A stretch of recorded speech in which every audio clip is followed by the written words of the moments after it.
حاضرین مجلس الدروس المہمہ لعامت الامہ کا سلسلہ جاری ہے۔ ہم لوگ کل سورۃ الکوثر میں داخل ہو چکے تھے، جس میں ہم نے یہ پڑھا کہ پیارے نبی صلی اللہ علیہ وسلم کو اللہ تبارک و تعالی نے حوض کوثر عطا کیا، اور اس کے ساتھ ساتھ اللہ نے بے شمار نعمتوں کو عطا فرمایا، پیاری بیوی عطا فرمایا، پیارے صحابہ عطا فرمایا، ایسی عزت عطا فرمایا کہ اس طرح کی عزت قیامت تک کسی اور کو ملنے والی نہیں ہے۔ اور ہم نے یہ بھی کہا تھا کہ اللہ تبارک و تعالی ہر ایک کو بھی، یعنی ہم لوگوں کو بھی کچھ خاص نعمتیں عطا کرتا ہے۔ ان میں سب سے بڑی نعمت اللہ نے ہم کو ایمان عطا کیا، اور اس کے ساتھ ساتھ کبھی دولت کی شکل میں، کبھی ماں باپ کی شکل میں، کبھی بیوی کی شکل میں، کبھی بچوں کی شکل میں، کبھی پڑوسی کی شکل میں، کبھی کاروبار کی شکل میں، کبھی دوست کی شکل میں، اور رشتہ داروں کی شکل میں۔ کوئی نہ کوئی ایک ایسی نعمت اللہ ہم تمام کو عطا کرتا ہے جو سب سے بڑی ہوا کرتی ہے، اور اس کے بدلے میں اللہ تعالیٰ نے مطالبہ کیا تھا فَصَلِّ لِرَبِّكَ وَانْحَرْ، کہ اب آپ کو نماز پڑھنا ہے اور قربانی دینا ہے۔ تو آج اس کے بعد والی آیتیں ہم پڑھنے جا رہے ہیں۔ اعوذ باللہ من الشیطان الرجیم، بسم اللہ الرحمن الرحیم۔ فصلی، پس آپ نماز پڑھیے، لربک، اپنے رب کے لیے، وانحر، اور قربانی کیجئے۔ ان شانئک، بے شک آپ کی شان عظمت والی ہے، هو الابتر، اور وہ دم کٹا ہوا ہے، اور وہ دم کٹا ہوا ہے۔ یعنی اللہ کے رسول صلی اللہ علیہ وسلم کے 4 بیٹیاں تھیں، اور بیٹوں میں سے سارے کے سارے انتقال کر گئے۔ جب قاسم کا انتقال ہوا، آپ کے بیٹے کا نام قاسم تھا، اور جب ان کا انتقال ہوا تو بہت زیادہ افسردہ تھے، بہت غم زدہ تھے۔ تو تانا دینے والوں نے تانا دیا کہ اب یہ تو دم کٹا ہوا ہے، یعنی اب اس کی نسل ساری کی ساری ختم ہو گئی۔ جتنے بیٹے تھے وہ سارے کے سارے بیٹے انتقال کر گئے، اب ان کی نسل آگے جاری رہنے والی نہیں ہے۔ تو اس وقت اللہ کا رسول کو بہت زیادہ غم تھا، افسوس میں بیٹھے ہوئے تھے۔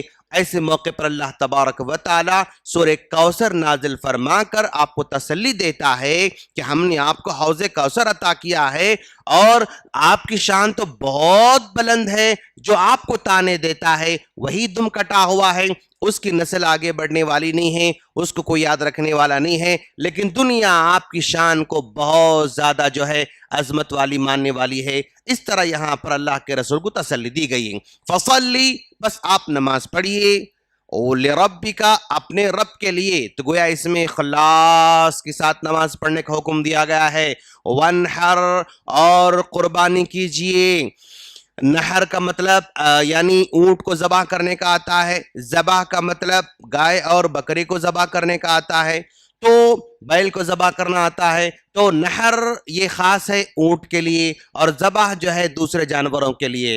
ان شانیہ کا، پیارے نبی صلی اللہ علیہ وسلم کی شان کو بتا رہا ہے کہ بھائی اللہ کے رسول صلی اللہ علیہ وسلم کی شان اس قدر بڑی ہے کہ اگر کوئی آدمی آپ کا یعنی نام بھی اگر نہیں لیتا ہے تو وہ مسلمان ہی نہیں ہو سکتا ہے۔ لا الہ الا اللہ محمد الرسول اللہ کلمے کا جز بنا دیا اللہ کے رسول صلی اللہ علیہ وسلم کے نام کو، کہ اگر تم اس نام کو لوگے تو ہی تم مسلمان ہو سکتے ہو، اگر اس نام کو لینے سے انکار کرو گے تو پھر یعنی تم مسلمان بھی نہیں ہو سکتے۔ اتنی بڑی شان، اتنے انبیاء کرام، اتنے جو ہے رسولوں میں سے کسی کا نام یہاں پر یعنی شرط نہیں ہے، لیکن اللہ کے رسول صلی اللہ علیہ وسلم کا نام یہاں پر شرط کے طور پر رکھا گیا ہے، یعنی نام کلمے کا جز بنا دیا گیا۔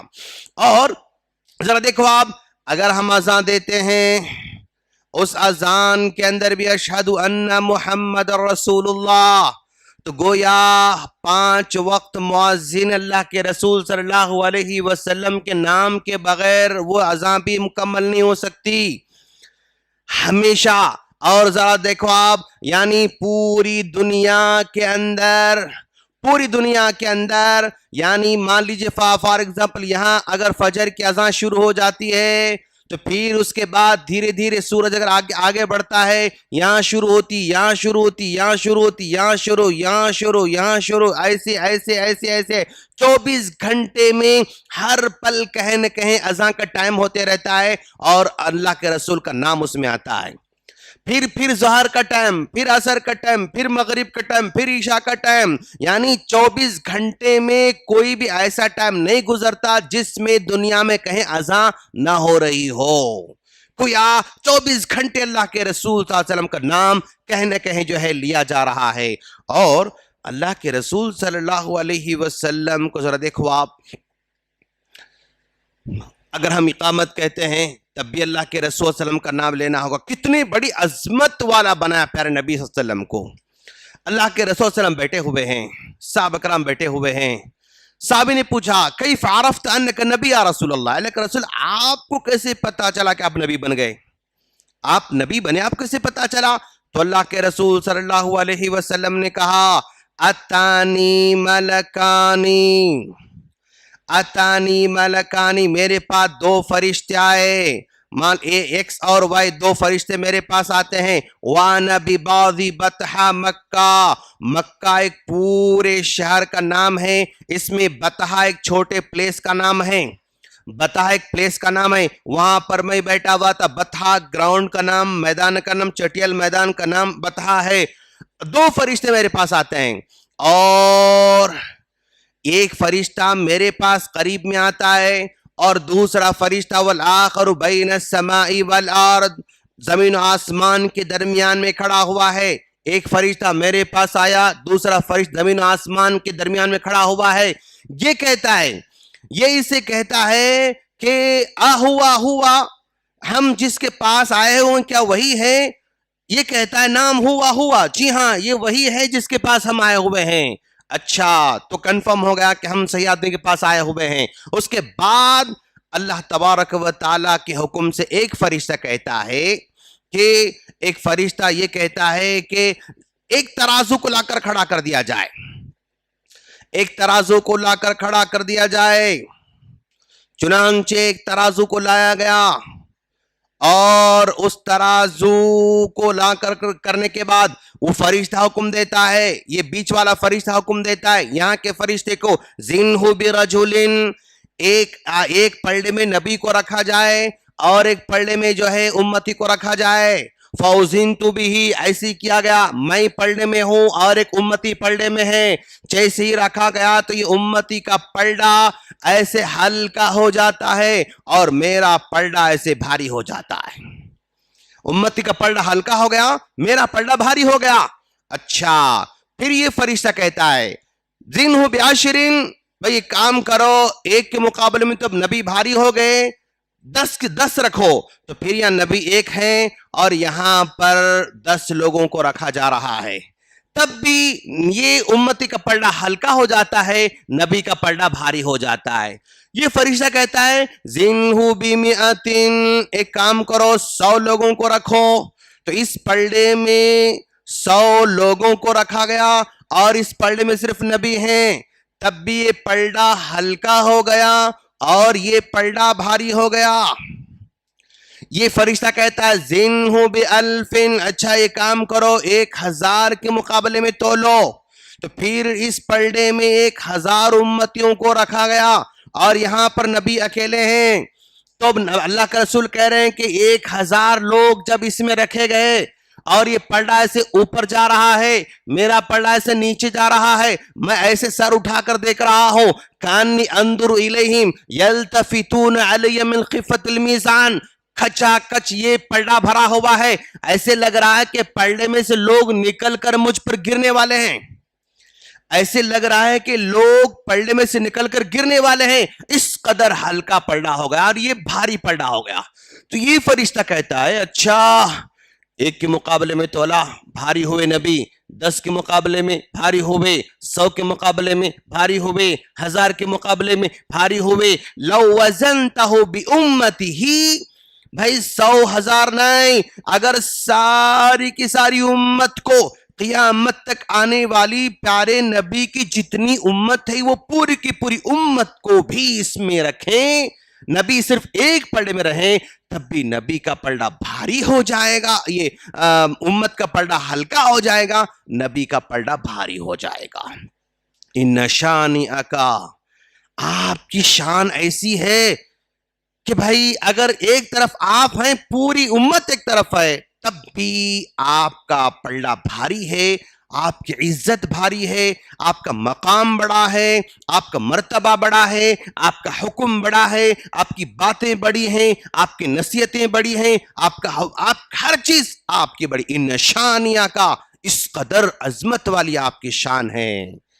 هو الابتر، لوگ اگر آپ کو نہیں پہچانتے ہیں، لوگ اگر آپ کو تانا دیتے ہیں، لوگ اگر آپ کو دم کٹا سمجھتے ہیں اور آپ کی بیٹے سارے انتقال ہونے کی وجہ سے آپ کو تکلیف دے رہے ہیں، یہ دم کٹے، آپ کو ان کی فکر کرنے کی ضرورت نہیں، بس آپ کا مقام تو بہت بڑا ہے۔ ان شانئک هو الابتر، یہ سورہ کوثر میں اللہ کے رسول صلی اللہ علیہ وسلم کو تسلی دی جا رہی ہے کہ اگر بیٹے انتقال کر جائیں تو آپ کو افسوس کرنے کی ضرورت نہیں، اللہ نے آپ کے مقام کو، مرتبے کو بہت بڑا بنایا ہے۔ تو ٹیک اوے کیا ہے؟ ساری امت ایک طرف ہے، نبی ایک طرف ہیں۔ اچھا، اس ساری امت میں سارے کے سارے علماء بھی آ گئے، سارے کے سارے محدثین بھی آ گئے، سارے کے سارے ائمہ کرام بھی آ گئے، سارے کے سارے صحابہ کرام بھی آ گئے۔ اگر کسی ایک جو ہے ہمارے امام کی بات ایک ہے اور ہمارے نبی کی بات ایک ہے، تو بات کس کی بڑی ہوگی؟ نبی کی بات بڑی ہوگی، اس امام کی بات بڑی نہیں ہو سکتی، امام کی بات قابل قبول نہیں ہو سکتی۔